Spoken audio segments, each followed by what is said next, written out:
I think the 49ers are going to lose on Sunday. We'll start there. And every time in the NFL, not just with the 49ers, but every time a thing that I can connect all the dots and go, that means that thing X is going to happen, thing Y happens, and I'm wrong. So I'm open to that. But they haven't won there since 1984. Jim Schwartz has owned Kyle Shanahan in their careers. There's going to be precipitation, and it's going to be cold, and Brock Purdy can't play in bad weather. Brock Purdy is coming off a game where he just threw 3 interceptions. The 49ers defense has struggled without Nick Bosa and Fred Warner and others, and the Browns have renewed energy with Shedeur Sanders coming off a win in his first career start. It just feels like the stars are aligning for the 6-point favorite San Francisco 49ers to be upset on Sunday. Yeah, I think if you look at this game, I think there are a lot of reasons to like the points and take the points from a betting perspective with Cleveland. I do think there's going to be something to having Shedeur be the starting quarterback and making a start at home and all the excitement and attention that's going to draw.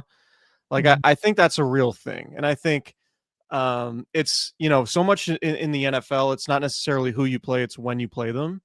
Mm-hmm. And for when you're playing the Browns coming off a win against, albeit a very bad Raiders team, but like the excitement of having a new quarterback and a very noteworthy / polarizing quarterback could give the team a pretty significant lift.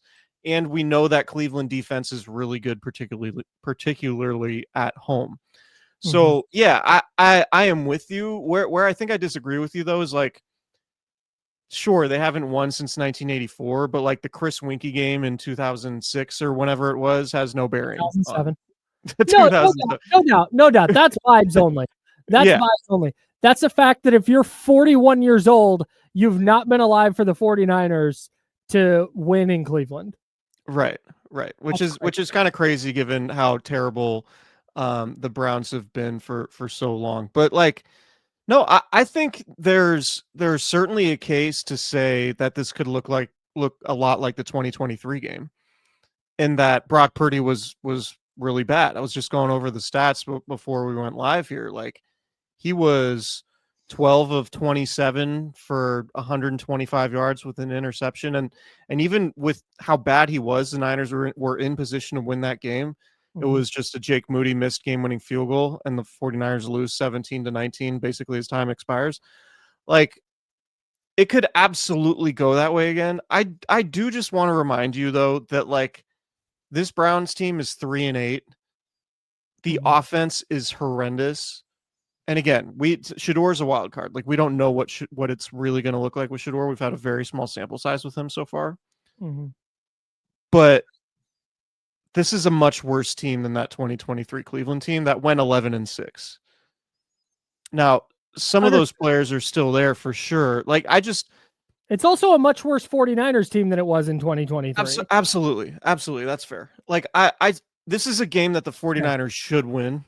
I agree with you. They should win this. They should win, but yeah, I wouldn't be surprised if they don't. They need to win. Yeah, you have to win. Two things. One related to what you were saying, one not related. The not related thing, 25 penalties for 224 yards combined in that 2023 game.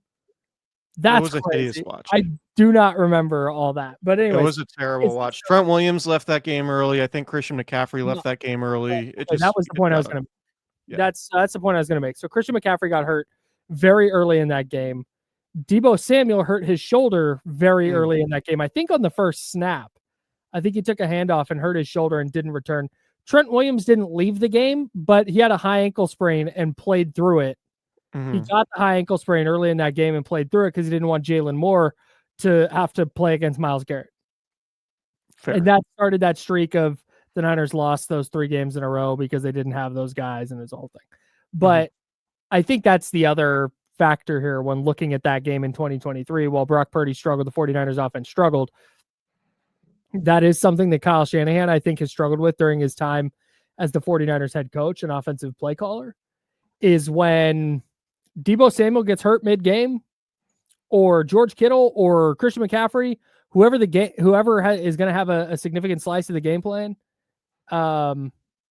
whenever they go down, it feels like he doesn't adapt on the fly very well.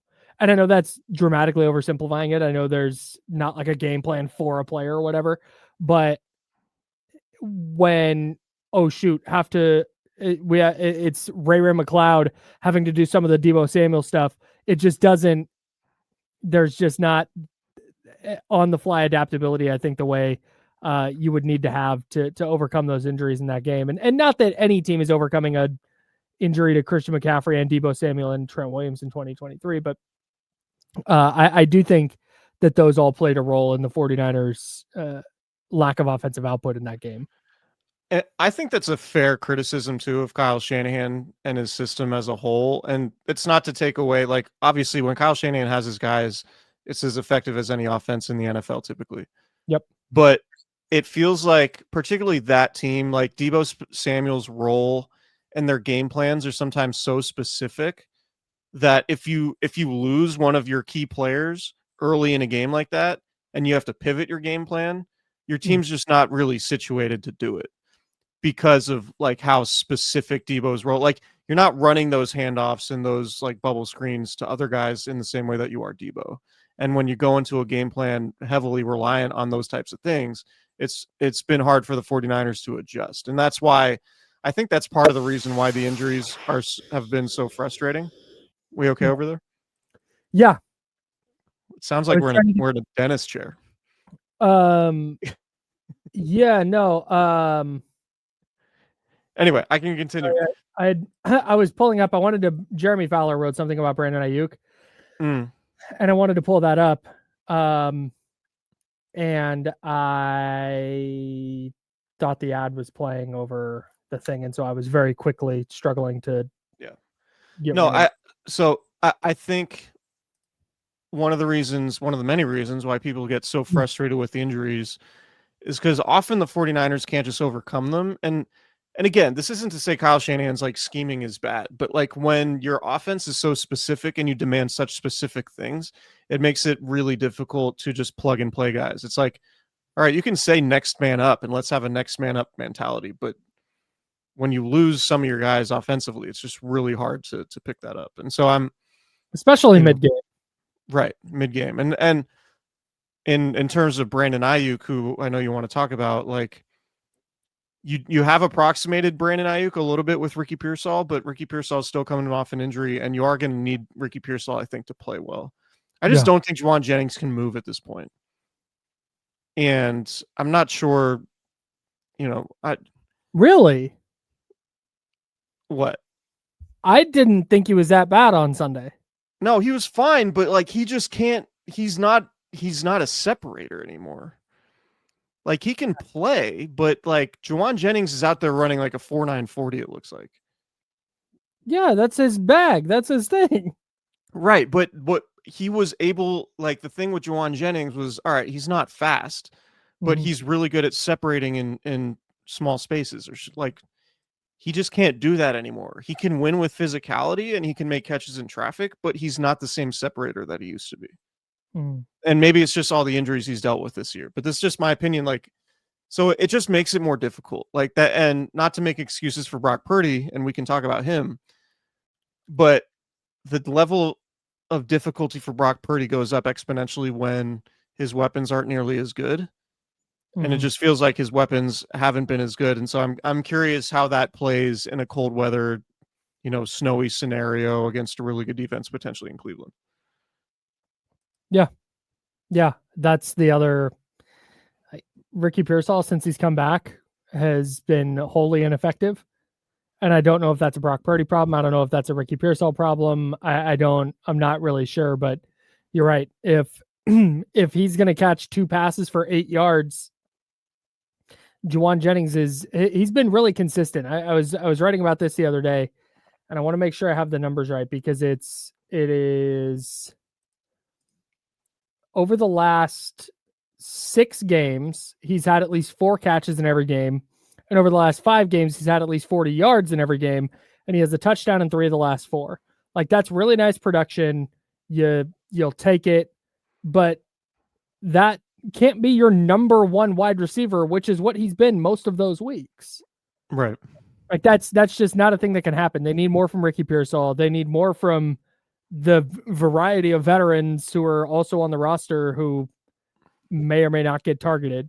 Like they just, if they're going to win on Sunday, I think it's going to take like George Kittle has to be good, Christian McCaffrey has to be good, but I think you're right. Somebody else needs to step up, and to me, it's Pearsall. Yeah. What is did you get your Brandon Ayuk stuff up from Jeremy Fowler? Yeah, I sure did. What you got? So he has some details.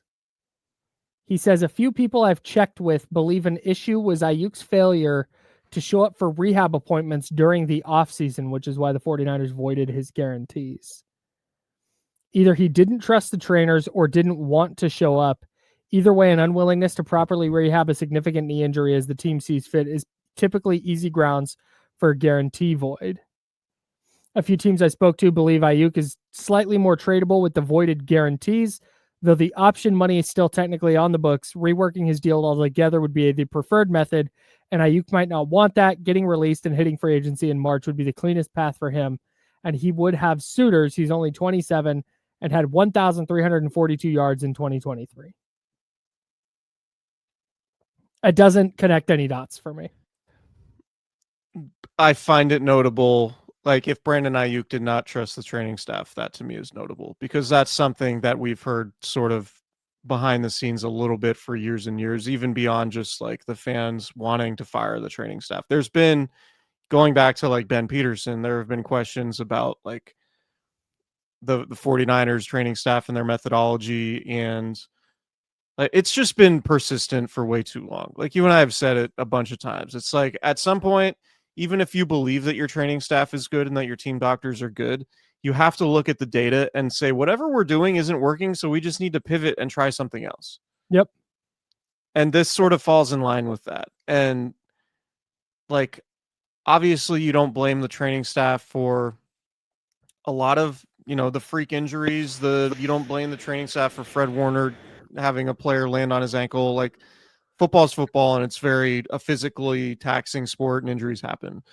But there's also like an injury management thing. And if you were to really go back through it and do a deep dive into like, all right, Kyle Shanahan said this guy is going to be back by this time, right? And then when it gets to that time, it's like, no, he's not ready yet. Like the amount of times that has happened during Kyle Shanahan's tenure has been kind of alarming. Yeah, it happens a lot. And what Kyle Shanahan does to sort of diffuse it is like, well, he kind of plays dumb. Like, I'm not really, I just kind of say what they tell me, but it should be taken with a grain of salt, blah, blah, blah. It's not that. It's like you have way too many players pop up on injury reports on Thursday, like just getting injured in practice for it to just be swept under the rug. On top of the fact that you've basically led the NFL in injuries and games missed since, 2017 or whatever it is. And you've overhauled how you view player health and performance in that time frame. Yeah, and it didn't work. Right. So there's definitely something potentially amiss. I don't know. I think it's just easy. We can just look at the results and say the results are the results. And then if you have, and there has been sort of this undercurrent of players in previous years being like, I don't really love, what's happening from a training staff or doctor's perspective in terms of injury management and all that stuff. And it's hard to be like, yeah, this is great. They're doing awesome. Right. Right. Can we talk about how freaking good the Browns defense is after we talk about lamb chops? Yeah, let's talk about lamb chops. sglambchops.com is the website. The fall line is still out, of course. This black crew neck sweatshirt, maybe I'll wear it to the Kings game tonight, because I would wear it to Thanksgiving, but I just don't want to get any food on it. And I'm a notoriously messy eater and just do not want any food on the sweater because it is so nice. I think it's honestly, just in terms of pure feel and the material and the quality, I think it's the nicest piece of clothing I own. So make sure you check out this black crew neck knit sweater. on sglambchops.com. And also check out the Candlestick Chronicles merch. We have hoodies. We have t-shirts. I'm wearing the t-shirt right now for those of us watching on our YouTube channel. Subscribe to our YouTube channel, please. Throw Candlestick in the search bar at sglambchops.com. The merch will come up. Very reasonably priced, very high quality gear, very cool stuff. And I think aesthetically, it's just awesome. I'm super, super happy with it. It's minimal. It's got our word mark. It's got the Lamb Chops logo. It's really, really great stuff. So make sure you follow them on their social channels at SG Lamb Chops and join the herd. All right, got to talk to you about Prize Picks. This episode is brought to you by Prize Picks. Hard-hitting football action is even better with Prize Picks. The weather might be changing, but the feeling of being right never gets old, so keep the season rolling on Prize Picks by getting $50 instantly in lineups when you play your first $5 lineup. All right. Thanksgiving Day special 6-pick flex play. Patrick Mahomes, more than 267.5 passing yards. I just think he's going to have a big game against that Dallas defense in front of, a huge audience on television.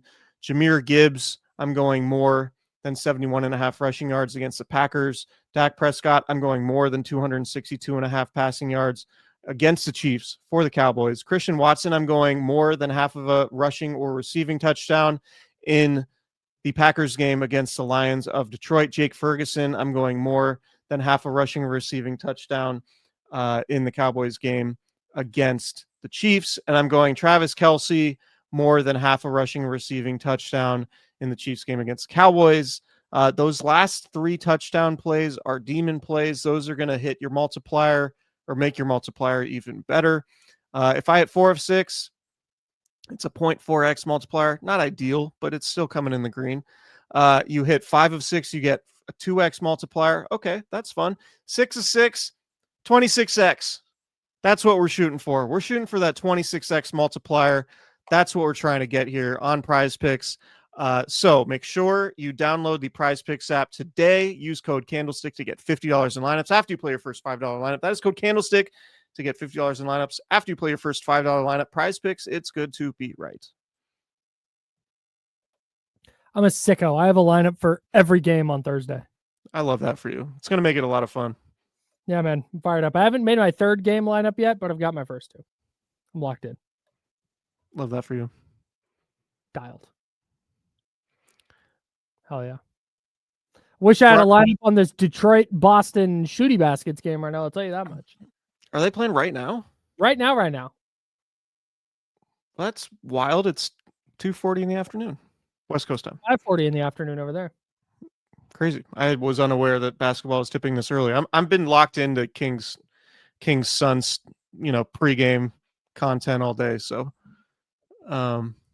check that out later tonight. But what do you have on Cleveland's defense? Cleveland's defense. The Cleveland Browns of the NFL. Yeah, holy shit, man. So Myles Garrett has 18 sacks. I don't know if you know that. Mm-hmm. In how many games? 11. That's insane. Bananas. He has as many sacks in the last 4 weeks as the 49ers do all season. I believe they racked up 10 sacks last week against the Raiders was the final tally. I believe that to be true. And that's the other thing that I am deeply concerned about. I know the 49ers offensive line has been better of late, but going up against this Browns pass rush that is, this is the other thing. So you have Myles Garrett with 18 sacks, 54 pressures. Malik Collins, 49ers legend, second on the team with 27 total pressures and 8 sacks. Mason Graham, the rookie, 25 pressures. Isaiah McGuire, 23 pressures. I bring up all that to say, Bryce Huff leads the 49ers with 35 pressures. Second on the team is Sam Okuwanu with 21. Third on the team is Michael Williams with 19. Doesn't sound like Sam Okuwanu is going to be available on Sunday. And Michael Williams is, of course, out for the year, meaning the 49ers active leader on Sunday will be Bryce Huff. Second on the team in pressures will be Alfred Collins with 10. And that would rank 5th on Cleveland. When they say football is won in the trenches, it kind of feels like Cleveland is going to have a massive, massive advantage there on Sunday. And that's another thing that worries me. I'm making sure I had 10 sack numbers right. Yeah. Yeah, 10 sacks. Holy shit, man. I very much agree with you. I wonder if this is going to be like, is this going to be a game where it's like Tampa Bay and Houston, where the defense was just overwhelming, the pass rush was overwhelming, and the 49ers couldn't get out of their own way, and they couldn't really field an effective offense? Mm-hmm. Or is this going to be one of those games that always live in my head where Kyle Shanahan's just like, oh, you have Micah Parsons, oh, you have Myles Garrett, oh, you have whoever. I'm going to do so many different things schematically to keep that pass rusher off balance that it's not really going to matter that, they're super, super elite. Mm-hmm. Right. But it's going to come down to, like, not to get all football guy, it's going to come down to early down execution. Mm-hmm. Can you run the ball? Can you set up like 3rd and 4 instead of 3rd and 12? Right? Can you avoid holding penalties on Myles Garrett? Can you avoid false starts? Can you avoid illegal formations? Like, can you avoid all those things that set you back and allow Cleveland's defense to pin its ears back and get after the passer? Like, you have to be able to execute at a high level on 1st and 2nd down when you're going against a good defense on the road if you're going to come away with a win. Mm-hmm. So that, to me, like, it's the most obvious thing in the world. Like, it feels like, I don't know, like, what's the best 49ers offensive performance this year from a pure, like, damn, Kyle Shanahan was cooking? Was it the Rams game, that Thursday night game? Might have been the Rams game. You're going to need together. I got to go. Yeah. If you can get, like, I think that Rams game is probably the ideal scenario, because in that one they scored what on their first two possessions? They just jumped out to a 14-0 lead. Mm-hmm. If you can get to a place where you're forcing Shedeur Sanders to have to beat you from behind by losing by multiple scores, that's kind of the ideal scenario to live in. But if it's like, you go into halftime losing 10-7 and you allow the Browns to kind of play with the lead a little bit and dictate things to the 49ers defense and run the ball with Judkins and utilize play action, that's not the type of game script that you want. I think you want to jump ahead of them early and then run the ball against them late. So you don't have to do the thing where you're requiring Brock Purdy to throw the ball 35 times in inclement weather against that pass rush. Yeah. I think it's pretty straightforward. Yeah. I'm interested to see how they do that. Because like I said, they've struggled to run the ball against just about everyone this year. Yeah. And Cleveland has a very good run defense. And so is that more screens? Is that a lot of George Kittle on short throws? Is it moving Brock Purdy around? Like, is it moving the pocket? Do you trust his toe to do that in the snow? I don't know how exactly they're going to go about it, because they don't have the explosive playmakers they've had in the past, where you could just throw it to Deebo Samuel in the flat and say, oh yeah, go make a play. Christian McCaffrey, you were noting the other day, is just not, he's still incredible, but he's not that guy that you're going to throw a pass. You're going to throw a swing pass and go, yeah, hey, go get us 30 yards here. Ricky Pearsall has been a non-factor. Juwan Jennings has been okay, but not great. They're going to need a huge game from somebody, and I don't know that they have that explosive playability anymore to live in those game plans. Like the one we saw, the one that always gets brought up is the 2020 game at home against the Rams, where Jimmy Garoppolo had come back from the high ankle sprain and he wasn't playing great, and his average depth of target was like negative 1.4 yards. Yeah. And it was a ton of Deebo. Deebo had more yak than receiving yards, I think, was the big stat from that one. So I don't know if they can pull that off anymore. And so how they adapt and do the things you're talking about, because I think I agree with you, how they get to 3rd and short though is going to be one of the things I'm really watching closely, because in my brain it doesn't track right now. So can I give you a couple of scary stats about Cleveland's defense? Yeah, I would love it. Sack percentage. So percentage of pass plays that result in sack, 11.5% leads the NFL. EPA per pass. 1 in every 10 dropbacks is a sack. Yeah. More than that. Jesus. They're fourth in EPA per pass. Run defense, they're first in EPA allowed per rush. And they're also first in stuff percentage. Stuff percentage is crazy. So I think that's no gain to negative yards is considered a stuff, and they're at 23.6%. This would be Kyle Shanahan's masterpiece if he figures this one out. Yeah, and it might be like, we haven't talked about the Niners defense. It might be that like this is a game where the Niners defense just has to carry the water, which is a scary thought for sure, but the Browns offense is potentially terrible. They've been able to do it against bad offenses, I will say that. Yeah. Like you look at, I think Quinshot Judkins is really good, and I think Harold Fannin is really interesting. These are both rookies. Where'd Judkins go to school? He went to a state college in Columbus. I think it's Columbus State of Ohio, something like that. But their best receiver is Jerry Jeudy. Do you worry about Jerry Jeudy a whole lot? Cedric Tillman, Isaiah Bond? Are these guys that you really worry about? Not really. So your defense should be able to keep you in this game. It is just, can the offense do anything is kind of it. And this will be a really telling game. Like I look at these road games as super predictive, I think, for this 49ers team, because when I think about the play, like I've punted on the idea of the 49ers winning the NFC West. Yep. If they have to go win a playoff game, there's a reasonable chance that you're going to have to go do it somewhere with inclement weather. Philadelphia, Green Bay, where else? I don't know. LA.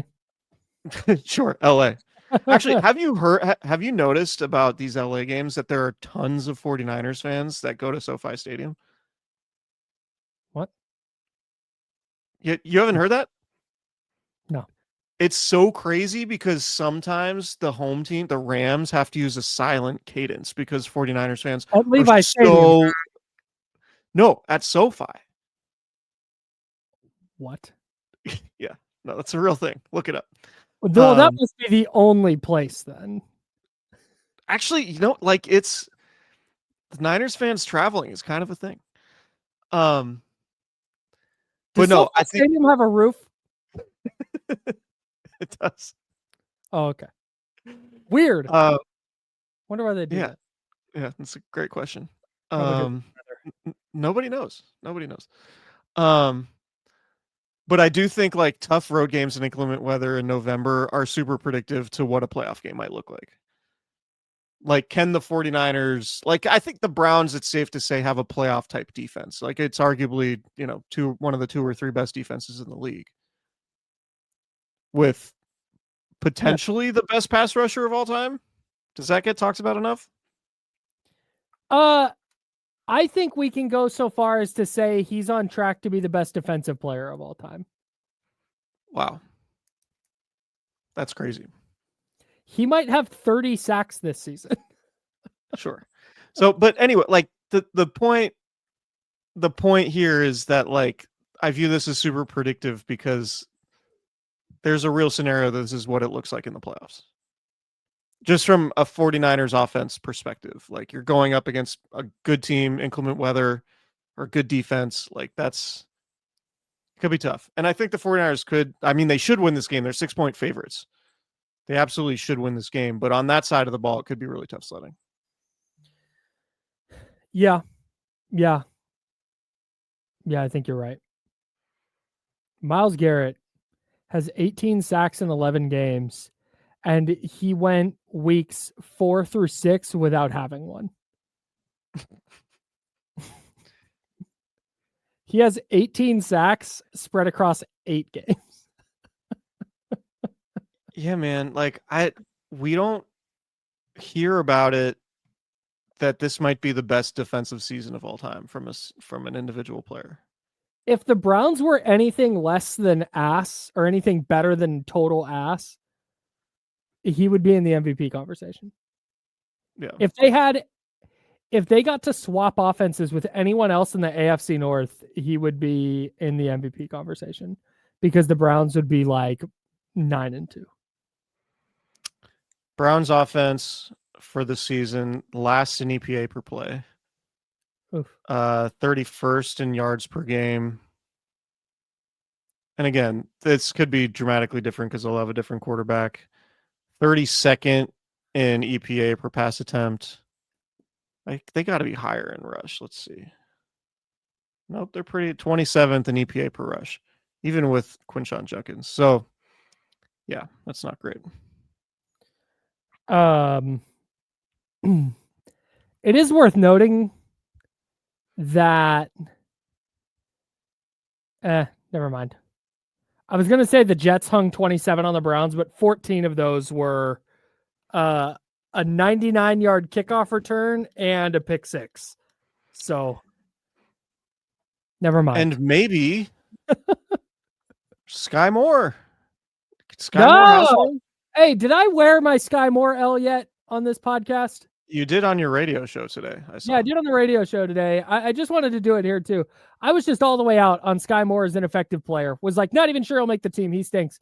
Now I learned this about myself on Monday. When he caught a kickoff, I was like, oh, big play might happen. Mm-hmm. Like he's reached that point. Aside from the 98-yarder, like it just feels like he has a good idea of what he's doing as a kick returner. Yeah. And I didn't think he was going to be a valuable player at all, and he's turned into a nice piece for the 49ers. So shout out to Sky Moore. I was wrong. Yeah, no, you're right. I really wish I'm on NFL Pro's website, and they do a great job with the next gen stats and a lot of the numbers that they have. It's really useful stuff, especially offense and defense. They have nothing on special teams. For a sport that's half offense, half defense, and half special teams, that is unacceptable. Inexcusable, even. Say it again. NFL Pro's premium stats website, the one that's part of their like subscription for the video, the all 22 stuff. No special team stats. What the Yeah. Let's clean it up. How are you able to know if a team is winning in all three phases? Which is one of my keys to victory on Sunday, by the way. All three phases? All three phases, the football, and the line of scrimmage are the three biggest for me. I'm a little surprised you're overlooking the red area and turnovers, but... Not overlooking. I just gave you my top three. Okay. As we're recording this podcast, the injury report for Wednesday came out. We have full participation from Robert Beal, who had been in concussion protocol. That's positive. Tatum Bethune, ankle, still not practicing. Luke Gifford, limited with a hip. We have Sam Okuwanu. It sounded like from Kyle Shanahan's press conference today, it's a high ankle sprain for Samo. So that's the 49ers. I think it's their 24th defensive end they've lost to injury. You might want to fact check that. No, that sounds right. Yeah. Eddie Pinheiro did not practice because of a right hamstring. Dominic Pooney, full participation with a shoulder injury. That's interesting. We haven't heard about Pooney having a shoulder injury, I don't think. Brock Purdy, toe, full participation. Brock Purdy's still on the injury report, albeit with a... I think he's going to be there all year. I don't think he's ever going to come off the injury report. Sure. Shanahan said he's not 100%, or he's not going to be 100%. Right. So can we end with a little bit of Brock Purdy conversation? Sure. Brock Purdy's last 19 games. Do you know what the 49ers record is in Brock Purdy's last 19 starts? 8-11. That's a very good guess. It goes back to the start of last season, obviously. 49ers are 9-10. He has 28 touchdowns to 19 interceptions, respectable 8.3 yards per attempt, a respectable but not amazing 94.4 passer rating. It's just we're kind of getting to the area where we're kind of removed from Brock Purdy elite 2023 level. Mm-hmm. And I'm not saying that he can't get back there. And obviously there are injuries, but the injuries and availability stuff is all part of it. When you look at evaluating a quarterback, like if a guy is hurt a lot, the guy's hurt a lot. That is what it is. And Brock Purdy's been hurt the last 2 seasons pretty substantially. We're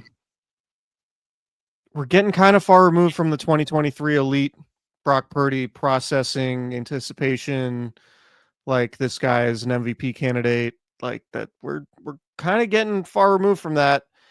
And I think if you're a 49ers fan, you want to see Brock Purdy get back to that level over these final how many games are left in the season? 6. 5. 6 weeks, 5 games. I think over the biggest thing for me for the 49ers is, can Brock Purdy get back to the level? He doesn't even have to play like at an MVP level. Just can he look like the 2023 Brock Purdy who deserved a massive contract? Yeah. Yeah. I don't know, man. It's been so long since I've watched a game and been like, damn, Brock was awesome. He's been good. He's good in Arizona. He was good in Seattle earlier this year. Like he's been good for stretches, but not like, oh man, that was just Brock put the team on his back. Look at him go. The NFC title game, probably. That's a big deal. That's a huge stage. 2 years ago. Yeah. Yeah, man. I'm with you. This is where this was the criticism. What does it look like when you don't have Brandon Ayuk and Deebo Samuel and George Kittle and all those guys running around? You still got George Kittle, but all right, Ricky Pearsall is a little bit worse. Juwan Jennings a little bit worse. Christian McCaffrey is a little bit worse. Like what? I guess I should say Christian McCaffrey's older. Like, what do you got, man? You pay a quarterback like this to be the rising tide that lifts all boats. We talk about it all the time on this podcast. And now's the time where he needs to be the rising tide. Absolutely. It's flat out. And if he's not, then the 49ers have some major questions. Well, and that was probably the most alarming thing from, considering the injury, considering what Brock Purdy has been so good at. His superpower is his processing, his accuracy, and just his timing. Like the timing of his throws paired with the accuracy is the stuff that's just really hard to comprehend when you're just watching the TV copy.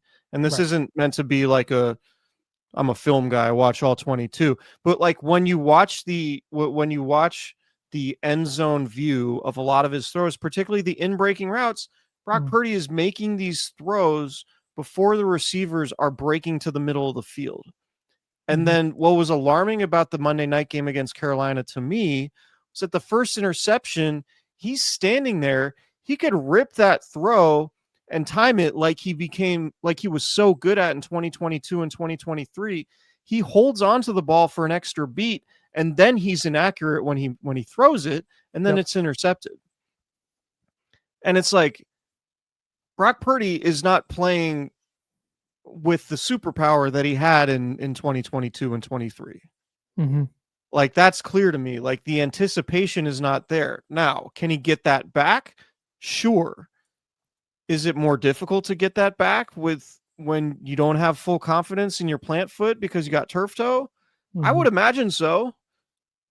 So that's what's kind of alarming to me, on top of the fact that you're going up against a really good Browns defense and potentially inclement weather when you have not played well in inclement weather in the past, particularly in Cleveland in 2023. Yeah. So that's where I'm at on Brock. It's like the superpowers that he had, it just doesn't seem like he's operating with this season. Yeah, I feel like we've heard, oh, he only threw multiple interceptions because he was a hair late. He was a little late. Stop doing that. Like it seems pretty easy to me.